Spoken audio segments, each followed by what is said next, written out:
All right, everybody, welcome.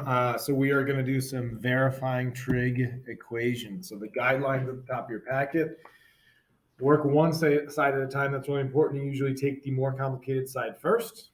Don't be afraid to use your algebra skills. Factor, add fractions, square binomials, create monomial denominators, get creative with it. Pythagorean identities are really important to look for. So look for those pairs, squared terms, of course.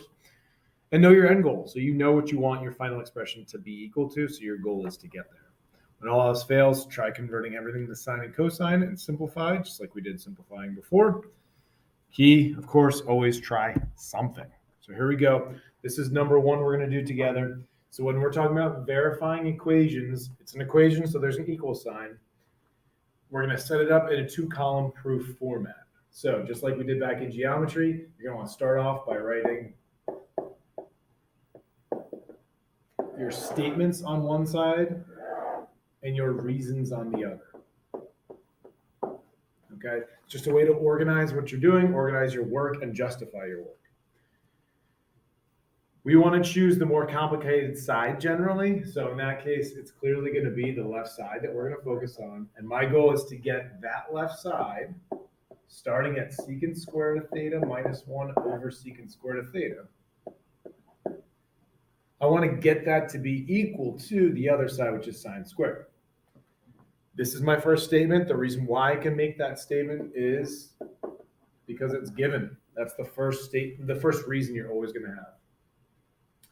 Then I have to figure out how I want to eventually get that to be sine squared of theta. You got a couple tricks. Like I told you the other class, you can rewrite this as two separate fractions. Could be an easy way to simplify. Or I can use one of my Pythagorean identities in this case. On the top, secant squared of theta minus 1 is tangent squared of theta.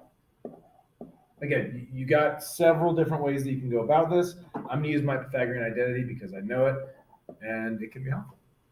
So I took my first setup, turned it into this. The reason why I can do that is because it's a Pythagorean identity.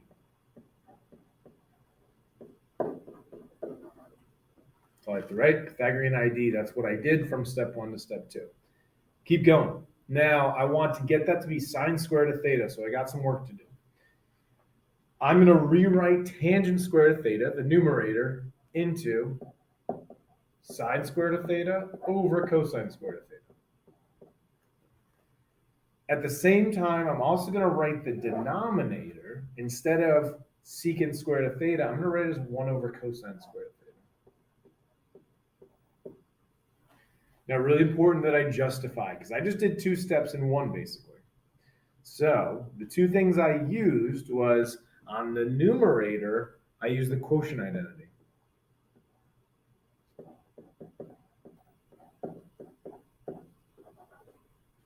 On the denominator, I used the reciprocal identity.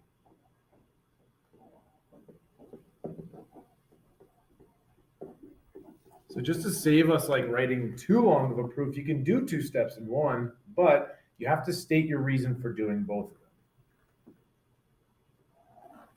Okay, I'm getting there now. I see a step that can get me to my final result pretty easily. What I want to do here, I see 1 over cosine squared on the bottom, and I see cosine squared as a denominator on the top. If I take this and multiply both sides by, sorry, not both sides, but the numerator and denominator by cosine squared over cosine squared, I can cancel out both denominators.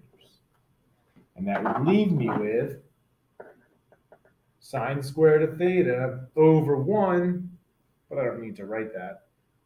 And that's my final answer. I wanted that. I just have to make sure I justify.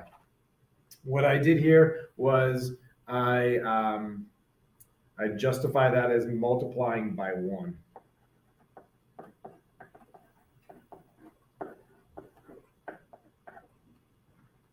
To cancel denominators. It's really like an algebraic step, so there's no identity that goes with it. I'm just multiplying by 1 with that cosine squared over cosine squared. All right. Oops, didn't mean to do that. Next step is you are going to try out number 2.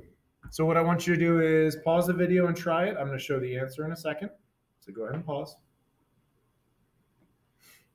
All right. Here's how I set it up. Here's how I solved it. Note that simplify is a pretty standard term of just canceling things out and simplify. All right, guys, good job. Keep it up. Check the next video if I can stop.